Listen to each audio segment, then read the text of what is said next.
Prezident Gurbanuly Berdimuhammedow 5-nji maýda Balkan vilayetine sapara baryp, Türkmenistanyň harby deňiz güýçleriniň floty bilen tanışdy we Döwlet Howpsuzlyk Geňeşiniň göçme mejlisini geçirdi. Bu maslahat adam hukuklaryny goraýan Human Rights Watch guramasynyň 4-nji maýda beýanat çap edip, Türkmen häkimetlerini Lewap we Mary vilayetlerine bolan helakçylykly apy tufany baradaky maglumatlaryň sylyp çykmagynyň öňüne almak finansygyny aýyplamagynyň ýa-da gabat geldi. Türkmen Döwlet Habar Gurulugy mejlisiň dowamyna harby hemde hukuk goraýjy edarlaryň şu ýylyň 4 aýyna ýerine ýetiren işleriniň jemlerini seredlendigini habar berýär. Emma mejlisde mart aýyna Istanbulda ýasamarakdan zäherlenip ölen 50-den urak türkmen migrantynyň ölümine jogapkar bolan ara gönürçüler. Şeýlede geçen aýyň aýagyna Lewapda turan harasatdan soň adamlaryň alçyranlygyndan peýdalanyp iratyň emlägine el uran talaňçylar babatyny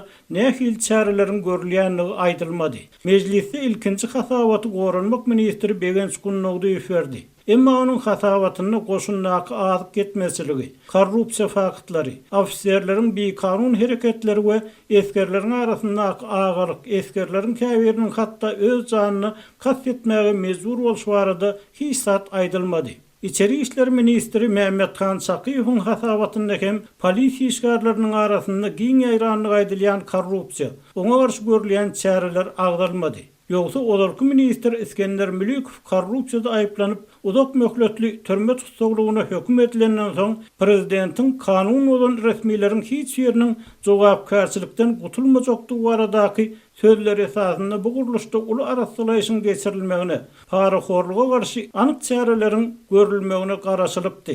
Bellemeliýär Sakiýew odal korrupsiýa garşy göreşde biraz özüni görkeden resmiydi we onuň ministrligi bellenmeginiň ýysyra polisiýa işgärleriniň para almakdan çekinýän barada maglumatlar gelip bolşdy.